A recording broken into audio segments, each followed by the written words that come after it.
رضی اللہ تعالیٰ عنہ تقریر کر رہے تھے تو بارش آ گئی، 70,000 کا مجمع،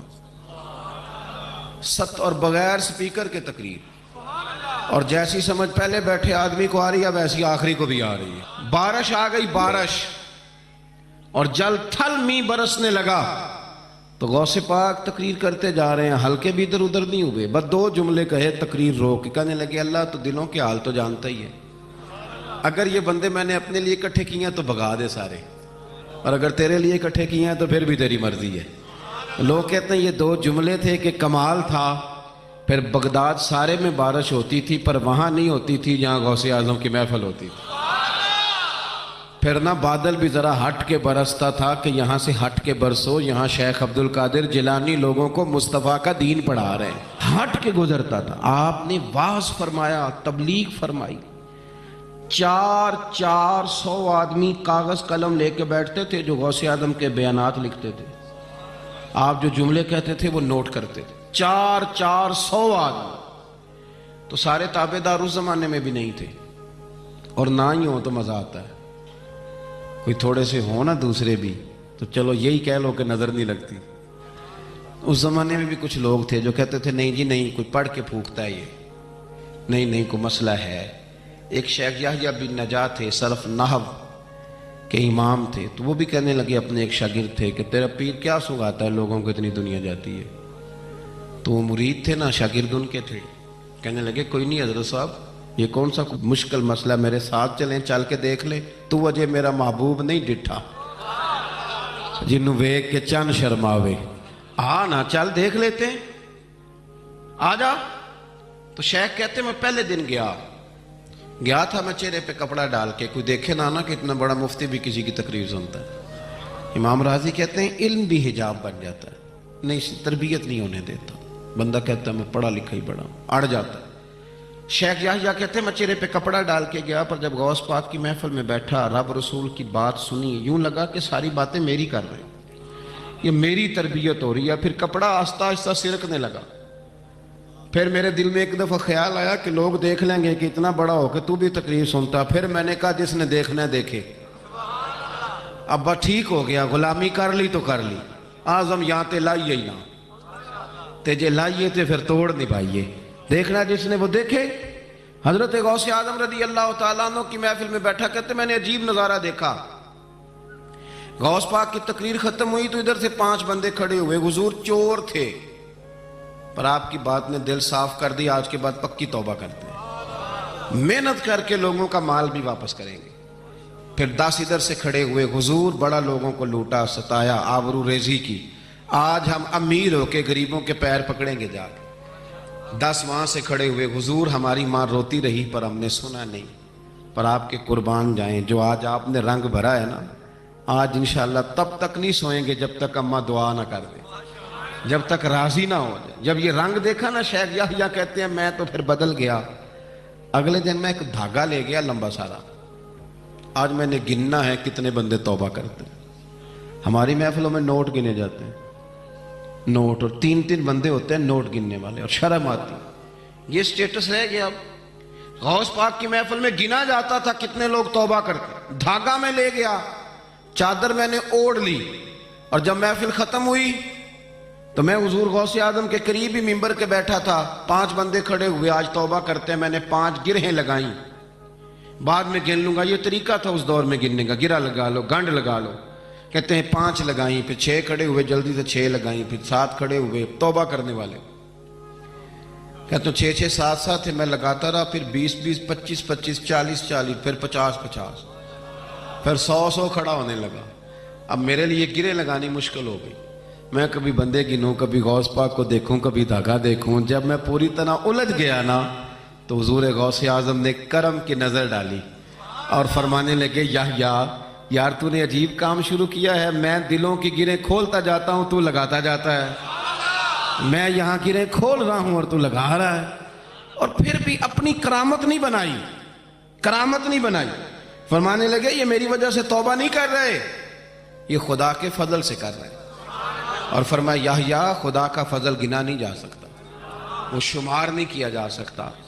5000 یہودی اور عیسائی غوث اعظم فرماتے ہیں وہ تو وہ ہیں جنہیں میں جانتا ہوں جو میرے ہاتھ پہ کلمہ پڑھ کے مسلمان ہوئے۔ آپ آج کروڑوں کی آبادی میں رہتے ہیں نا، اس لیے 5,000 کو چھوٹا سمجھتے ہیں، اور جہاں آبادی کل 25,000 ہو اور اس علاقے میں یہودی عیسائی ہوں ہی اتنے اور وہ سارے ہی آ کے غوث پاک کے ہاتھ پہ کلمہ پڑھ جائیں، پھر آپ اندازہ فرمائیں کہ حال کیا ہوگا۔ اور جنہوں نے توبہ کری وہ تو لاکھوں میں گنے نہیں جا سکتے۔ پتہ کیا ہے، ہم لوگوں نے نا دین کو اس کے مزاج کے مطابق سمجھنا ہے، پھر ہمیں دین فائدہ دے گا۔ غوث اعظم رضی اللہ تعالیٰ عنہ صبح مدرسے میں بیٹھ کر سبق پڑھاتے تھے، اسباق بھی پڑھاتے تھے، بچوں کو سبق دیتے تھے، اور باقاعدہ سبق جو کتاب و سنت کے ہمارے مدارس میں مروجہ اسباق ہیں وہ پڑھایا کرتے تھے، اور صبح کے وقت تفسیر کا درس دیتے تھے، عصر کے بعد فقہ پڑھاتے تھے۔ آپ یہ دیکھو یار، ایک بات اچھی طرح سمجھنا، ایک صوفی صاحب تربیت کر رہے ہیں اپنے لفظوں کے ساتھ، اس تربیت میں زیادہ اثر ہوگا کہ اگر وہ قرآن پاک کی آیت پڑھ کے تربیت کریں گے تو اس میں زیادہ اثر ہوگا۔ لوگ سمجھتے نہیں بات کو، کہتے ہیں جی وہ حضرت کی باتیں سن کے آئے ہوں۔ او بھائی، حضرت اگر درس قرآن دیں گے تو وہ نکلے گا حضرت کے منہ سے ہی، پر پیغام اللہ رسول کا ہوگا۔ وہ تربیت اس رنگ میں کریں۔ اگر وہ درس حدیث دیں گے تو وہ سمجھائیں گے ہمیں ہی، پر پیچھے جو بات ہوگی وہ مدینے والے رسول کی ہوگی۔ یہ ہمارے بزرگوں نے اس کو آپ سمجھ لیں کہ تربیت قرآن و سنت ہے۔ ہم اللہ والے کے پاس جب جاتے ہیں تو وہ ہمیں ہماری سوچ کے مطابق قرآن و سنت کی، ہماری عقل کے مطابق تشریح کر کے ہمارے دل میں اتار دیتا ہے۔ اتنا سا مسئلہ ہے۔ اب غوث پاک سبق بھی پڑھاتے، درس بھی دیتے، ہفتے میں 3 تقریریں کرتے،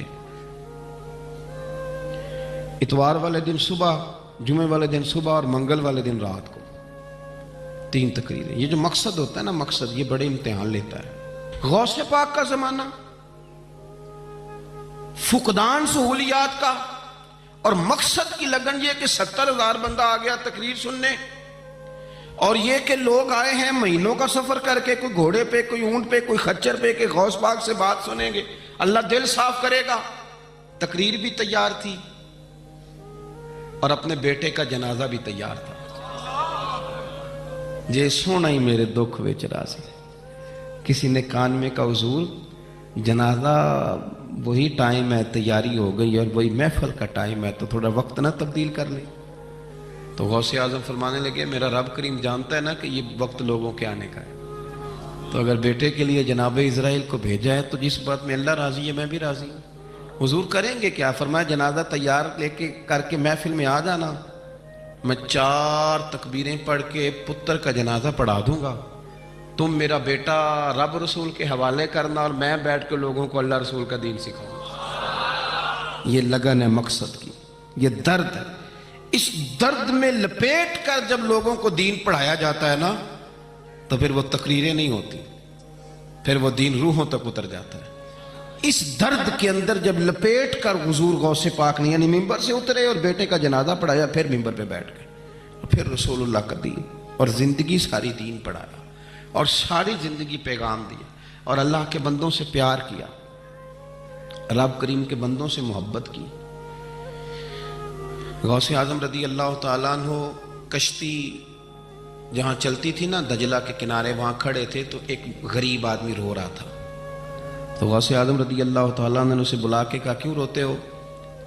کہنے لگا حضور غریبی مستقل رونے والا مضمون ہے، یہ موضوع ہی رونے والا ہے، سب روگاں دا روگ محمد جس دا نام غریبی، کنڈ بلا کے لنگ جان دینی دوست یار قریبی، یہ عنوان ہی رونے والا ہے، میں کیا کروں؟ فرمایا کیا ہوا؟ عرض کی حضور غریب ہوں، کرایہ کوئی نہیں تھا، بیٹھ گیا ہوں کشتی پہ، ملا مجھے جانتا ہے، میرے محلے کا ہے، میں نے اسے کہا پیسے بعد میں لے لینا،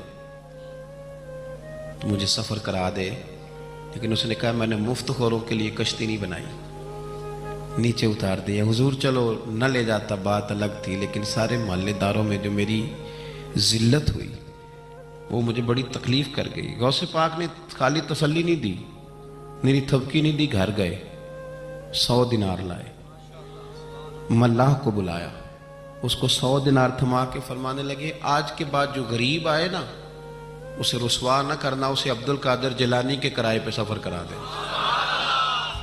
اسے عبد القادر جیلانی کے کرائے پہ سفر کرانا، یہ کرایہ اور جب ختم ہوگا تو پیسے اور بھی دوں گا۔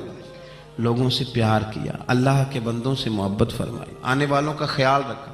اب ایک مسئلہ ہے بدگمانیوں کا، اس کا علاج کوئی نہیں، بدگمانیوں کا کوئی علاج نہیں۔ کچھ لوگوں کو اس دور میں بھی بدگمانیاں تھیں کہ دیکھو اتنے سارے جناب تحفے تحائف اور فلانی شہر، لوگوں کو تحفے آتے نظر آتے ہیں، واپس جاتے نظر نہیں آتے۔ لوگوں کو آتے نظر آتے ہیں پر واپس جاتے نظر، بڑا بڑا مسئلہ ہوتا ہے۔ آپ کو ہر چیز کا حساب کتاب دینا پڑتا ہے اور آپ بڑی مشکل میں آ جاتے ہیں۔ غوث پاک نے نا 100 گھوڑے، ملا علی قاری نے لکھا 100 گھوڑے غوث پاک نے اکٹھے خرید لیے، خریدے بھی ذرا عربی نسل کے۔ ترجمہ کرا اج دا کی بندا اس گل دا، یعنی 1.25 کروڑ والی پجارو تے وہ بھی 100، بڑی مشکل میں نہیں آ جاتے دیکھنے والے۔ دسو مولوی صاحب دا کی کام ہے، اینیاں گڈیاں وہ کٹھیاں وہ ہے گل۔ تو غوث پاک نے 100 گھوڑے کٹھے ہی، یہاں ایک روایت ہے کہ 50 گھوڑے عربی نسل کے مہنگے، اس دور میں وہی عربی نسل کے گھوڑے کمانا وہی تھا جو آج آپ کے آنا لینڈ کروزر کمانا ہے۔ ایک غوث پاک کا مرید تھا تو ایک شخص سے کہنے لگا چل میں تجھے اپنے پیر صاحب سے ملا کے لاؤں۔ مولانا علی قاری نے اس کو لکھا ہے تو وہ کہنے لگے میں نہیں جاتا پیروں کے پاس۔ اس نے کہا چل تو صحیح، وہ لے آیا۔ پہلے دن داخل ہوئے تو غوث پاک کے استقبال میں 50 گھوڑے بندھے ہوئے۔ پہلا ہی شکوہ، کہنے لگا یار غصہ نہ کرنا، یہی ہوتی ہے نا باتیں، اسٹائل بھی یہی ہوتی، غصہ نہ کرنا، ویسے ایک گھوڑے سے بھی کام چل ہی سکتا ہے۔ آپ کو پتہ ہے نا بڑا بڑا لوگوں کو یاد آتا ہے غریبوں کی بچیاں اور فلانی شے اور غریب اور یہ بڑی بڑی چیزیں یاد آ، اس کو بھی یاد آ، غصہ نہ کرنا۔ میں اب اس بیچارے کے پاس جواب بھی کوئی نہیں تھا کہ حضرت صاحب بات تو ٹھیک ہی ہے، لیکن جب آپ کسی کے ہاتھ پہ بیعت کر لیتے ہیں نا پھر آپ کا ان کہانیوں میں الجھنا بنتا نہیں۔ پھر آج یہ تو باتیں پہلے کی تھی نا، سوچتے پہلے تو بات ہو گئی، اب تو عمل کرنا ہے۔ تو ہوتے ہیں کچھ کچے بندے بھی بیچارے جو ساری زندگی سیدھے سیدھے ہونے میں ٹائم گزار دیتے ہیں اور جب تک پکے ہوتے ہیں تب تک کام ہی کھرا ختم ہو جاتا ہے۔ غوث پاک کا وہ مرید کہنے لگا یار بات تو تیری ٹھیک ہے پر چلو میں پتہ کروں گا 50 کیوں ہیں، آئے ملے، لیکن وہ روز تانگ کرتا وہ بندہ۔ پھر پوچھا پیر صاحب سے 50 گھوڑے کیوں رکھے ہیں؟ پھر پوچھا پیر صاحب سے، یہ اس شخص نے لکھا ہے جنہوں نے مشکات کی شرح بھی لکھی ہے۔ میں صوفی درویش کی بات نہیں کر رہا، ایک محدث کی بات کر رہا ہوں جنہوں نے بات لکھی ہے۔ فرمانے لگے وہی بندہ اعتراض کرنے والا بیمار ہو گیا، جگر میں کوئی ایسی تکلیف ہوئی کہ بغداد کے سب سے بڑے طبیب نے کہا کہ تیرا علاج صرف ایک صورت میں ممکن ہے کہ عربی نسل کا گھوڑا ہو، اسے ذبح کریں گے، اس کا جگر نکالیں گے، وہ تجھے کھلائیں گے دوائی میں، اور 50 گھوڑے ہوں گے تو ٹھیک ہوگا۔ اب مسئلہ جب یہاں تک پہنچ گیا تو مرتا کیا نہ کرتا۔ پھر اپنے اسنگی سے کہنے لگا چل پیر صاحب کے پاس۔ اس نے کہا میں نہیں ہوں جانا۔ اس نے کہا نہیں تیری مہربانی، اور تو کوئی کسی اور چیز پہ بھی ہے تو اللہ کا واسطہ۔ وہ مانیں گے ہی نہیں۔ اس نے کہا پیر پکڑوں گا، میں منت کروں گا، میں خدا رسول کے واسطے دوں، ایک دفعہ چل ورنہ مر جاؤں گا۔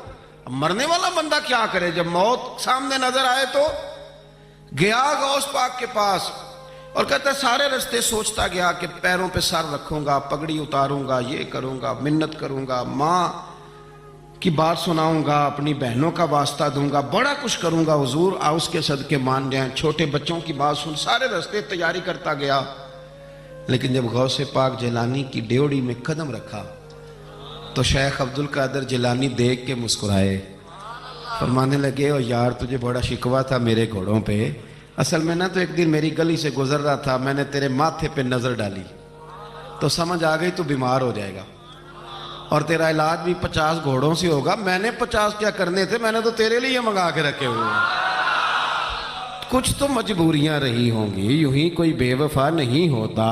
او خدا کے بندے تیرے لیے رکھے ہیں، فرمایا چارہ ڈالنے کی بھی ضرورت نہیں، وہ میرے مرید ہی ڈالیں گے، تو روز آیا کر، ایک لے جایا کر، اپنا علاج کرا۔ کرنے لگا حضور مرید کر لیں۔ فرمانے لگے جو اتنے امتحان لے کے بیعت کرے اسے نہیں کیا کرتے، تو مرید ہی ہے، تو لے جا کھا۔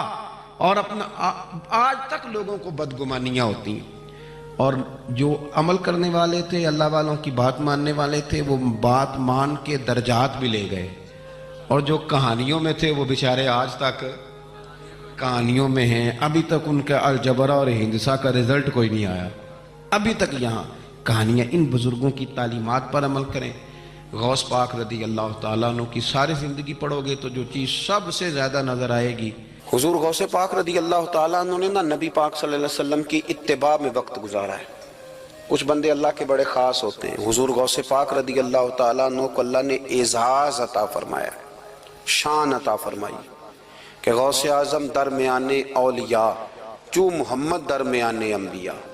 اس طرح نبیوں میں رسول کریم کا مقام ہے نا، اس طرح ولیوں میں غوث پاک جیلانی کا مقام ہے۔ حضور غوث پاک رضی اللہ تعالیٰ عنہ کو اللہ نے کئی اعزازات دیے۔ سب سے بڑی بات یہ کہ اللہ نے انہیں کرامات عطا کی۔ کرامت دین کا پورا ایک حصہ ہے۔ ہمارے ہاں نا لوگ کہتے ہیں اخلاق بیان کریں جی، وہ کہتے کیا تھے؟ کرامت کیا ہوتی؟ بھئی کرامت تو قرآن پاک نے بیان فرمائی۔ آصف بن برخیہ جناب بلقیس کا ملکہ بلقیس کا تخت لائے تھے، یہ اللہ نے کیوں آیت نازل کی قرآن پاک میں؟ وہ قصہ کہانی ہے کہ وہ جی تخت لائیں، یہ کیوں بیان کی؟ اور تخت آیا کس طرح آیا؟ انہوں نے کہا کہ آنکھ جھپکنے سے پہلے آ جائے گا، پھر آیا کہ نہیں آیا؟ ان سے پوچھا یہ کیسے آیا؟ کہنے لگے ھذا من فضل ربی۔ او سنگیو، صرف حضرت سلیمان علیہ السلام کا امتی تخت لا سکتا ہے، نبی پاک کا غلام نہیں لا سکتا؟ یار آپ نے کرامت کا انکار کر کے اپنے آپ کو کمزور کر لیے۔ اور نہیں جی نہیں، یہ کیسے ہو؟ کیا مطلب ہے اس کا؟ آپ سورہ نمل روز پڑھیں اور جناب سلیمان علیہ السلام کے امتی کی شان بیان کریں کہ وہ آنکھ جھپکنے سے پہلے 80 گز اونچا، 80 گز چوڑا، 80 من وزنی تخت آنکھ جھپکنے سے پہلے لے آئے۔ کسی بندے کا ایمان خراب نہیں ہوتا۔ اور میرے غوث پاک جیلانی، یہ وہ بندے ہیں جن کے بارے میں نبی پاک نے فرمایا کہ میری امت کے علماء بنی اسرائیل کے نبیوں کی طرح ہیں، امتیوں کی طرح نہیں۔ کن کی طرح؟ نبیوں کی طرح، نبیوں کی طرح۔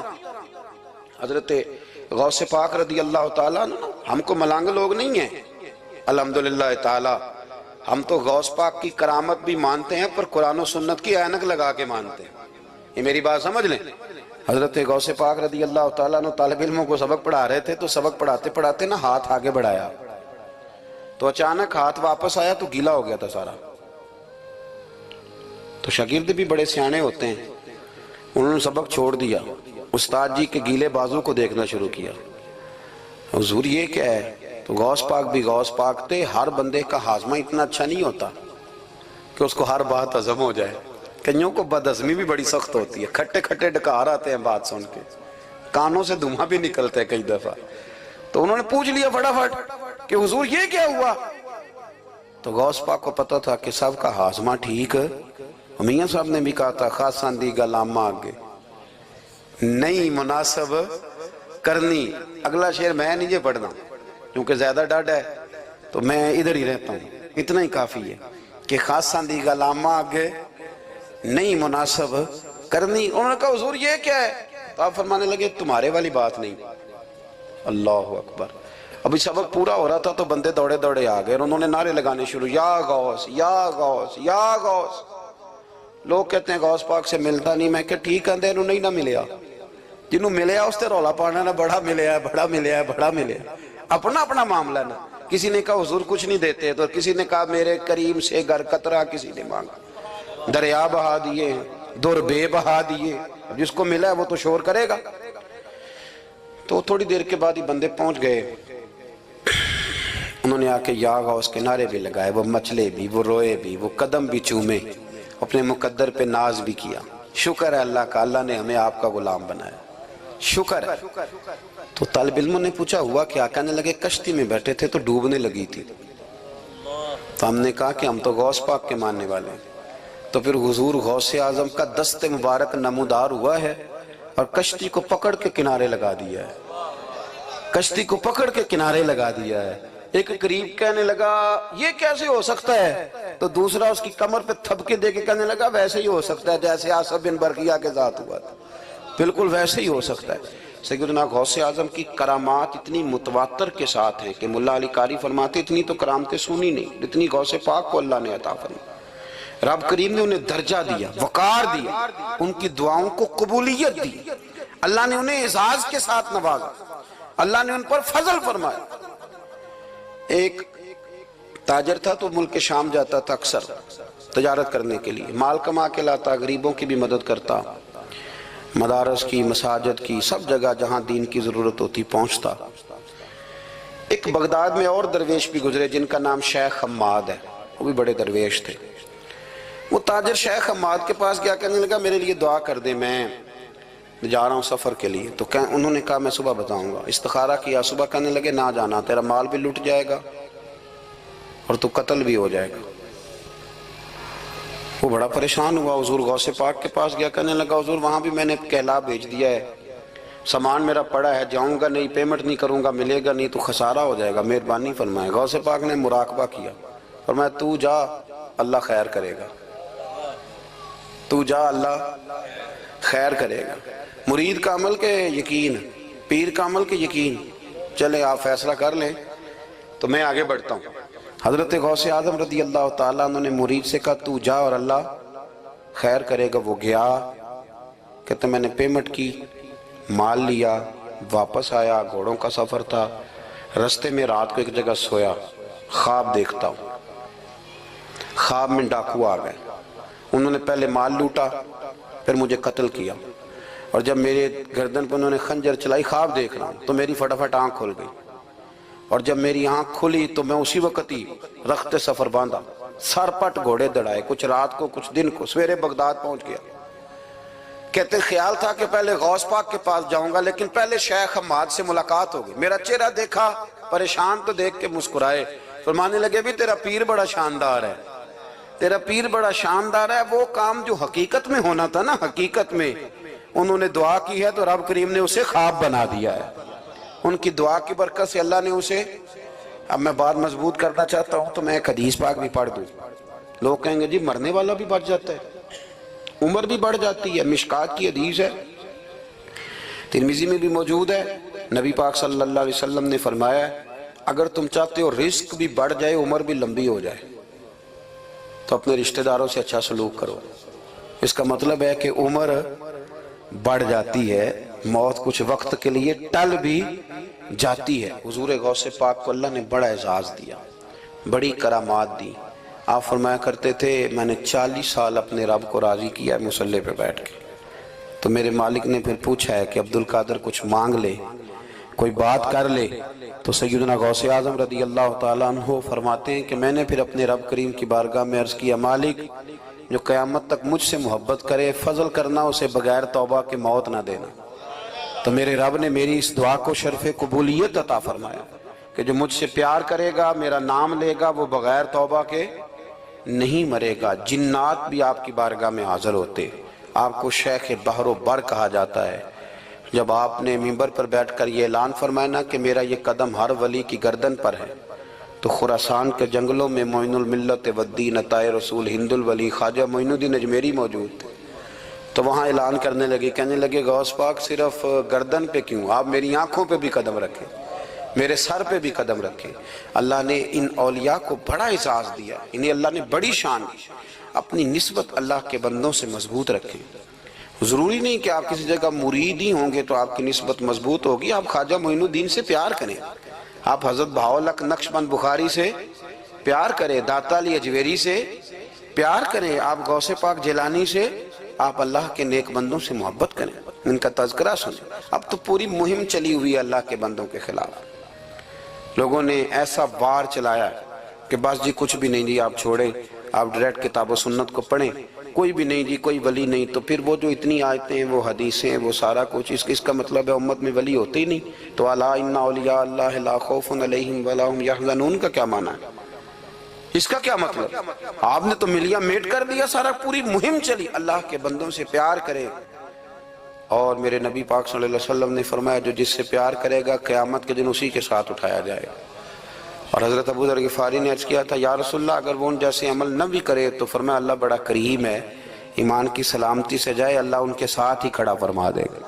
حضرت محدث اعظم پاکستان مولانا سردار احمد صاحب رحمۃ اللہ علیہ بڑے مصروف آدمی تھے، پر بڑھاپے کے عالم میں بھی نا شیخ الحدیث تھے، شاید اتنے کسی کے شاگرد دنیا میں ہوں جتنے حضرت کے تھے، ہر جمعرات کو فیصل آباد سے لاہور آتے تھے داتا صاحب کے مزار پہ حاضری دے، ہر جمعرات۔ یہ چند دن پہلے ہمارے ایک بزرگ افریقہ سے آئے ہوئے تھے، افریقہ سے، تو پوچھا حضرت جی خیریت سے آنا ہوا؟ تو کہنے لگے پہلا مقصد تو داتا صاحب کے مزار پہ حاضری دینا اور باقی اس کے بعد۔ تو ہر جمعرات کو حضرت محدث اعظم رحمۃ اللہ علیہ آتے تھے، ہر جمعرات۔ ایک مولوی صاحب نے ایک دفعہ شوشہ چھوڑ دیا لاہور میں کہ داتا صاحب کی قبر تو قلعے میں ہے۔ لوگ شوشہ چھوڑتے رہتے ہیں نا کہ چلو کسی طریقے سے بندے ہٹائے جائیں، پر جن کی محبت اللہ دلوں میں پیدا کرے وہاں سے کیسے ہٹایا جائے؟ وہ جی ادھر قبر ہی نہیں، وہ تو قلعے میں ہے۔ وہ تجھے کون بتا گیا؟ کہتا جی میں نے ایک روایت پڑھی، فلانے بندے نے لکھا ہے، چلو جی الجھاؤ بن گیا۔ ہمارے ہاں جو کوئی نوکھی بات کر دے اس پہ بحث بھی شروع ہو جاتی، بڑی لہد ہے ہوئی، بڑا کچھ ہوا۔ سید ابو البرکات شاہ صاحب ایک بہت بڑے عالم گزرے ہیں، داتا صاحب کے مزار سے تھوڑا سا آپ آگے بڑھیں تو حزب الاناف بہت بڑا مدرسہ ہے، اس کے وہ شیخ الحدیث تھے، اعلیٰ حضرت کے خلیفہ تھے، سید تھے۔ حضرت مولانا سردار احمد صاحب سپیشل فیصل آباد سے آئے، سید صاحب کو وہاں سے ساتھ لیا، داتا صاحب کی مسجد کا سپیکر کھولا اور کھول کے فرمانے لگے جس بندے کو شک کرنا کہ داتا صاحب یہاں موجود نہیں قلعے میں ہیں وہ آ جائے، میں داتا صاحب کو آواز دوں گا، داتا صاحب قبر سے بول کے کہیں گے میں اندر ہی ہوں، آ جائے میں آواز دے۔ بات ویسے کافی بڑی ہے، آپ کے اگر ذوق اس پر توجہ دے تو داتا صاحب اندر سے بولیں گے اور کہیں گے کہ نہیں میں یہی ہوں۔ وہ سید صاحب کہتے ہیں کہ مینوں تو ایک کار تیری دسی یہ گل ساتھ ہی لے آئے ہو، وہ گھر میں بتانا تھا۔ اور کہتے ہیں جبہ کھینچ کے نا محدث اعظم کا، کہنے لگے مولانا آپ نے بڑا دعویٰ کر دیا ہے، بڑا دعویٰ کر دیا آپ کہ داتا صاحب اندر سے بولتے، بڑا دعویٰ ہے۔ مولانا سردار احمد صاحب فرمانے لگے سید صاحب اپنی مرضی سے نہیں کیا، داتا صاحب سے پوچھ کے کیا ہے، داتا صاحب نے مجھے کہا ہے تو آواز دینا اور میں اندر سے بول پڑوں گا۔ فرمایا میں کل شام تک ادھر بیٹھا ہوں، جس کا دل کرے وہ آئے، میں انشاءاللہ تعالی آواز دوں گا اور علی بن عثمان حجویری قبر کے اندر سے بولیں گے، لیکن چونکہ پیچھے کرم تھا نا لہذا آیا کوئی بھی نہیں، پہنچا کوئی بندہ۔ تو یاد رکھیں اللہ کے بندوں سے پیار کریں۔ تنقید والے بندے ساری زندگی بیچارے اسی کھاتے میں رہے، کچھ نہیں بن سکا، خود بھی بے سرور رہے، دوسروں کو بھی بے سواد کیا، اپنے آپ کو مزیدار کریں۔ دو باتیں میں نے سیرت کی عرض کی ہیں، ایک تو اشتعال انگیزی سے بچیں زندگی میں، کبھی بھی کوئی کتنا مرضی لوگ اشتعال تو دلائیں گے، اشتعال میں نہ آئیں۔ اور دوسری بات یہ کہ جلدی کریں دین پر عمل کرنے میں، لیٹ نہ کریں، سرکار نے جلدی فرمائی ہمیں دین دینے میں۔ اور پھر ایک بات میں نے آپ کی خدمت میں یہ عرض کی ہے کہ اللہ کے ولیوں سے پیار کریں، اللہ ہمیں سمجھنے کی توفیق عطا فرمائے۔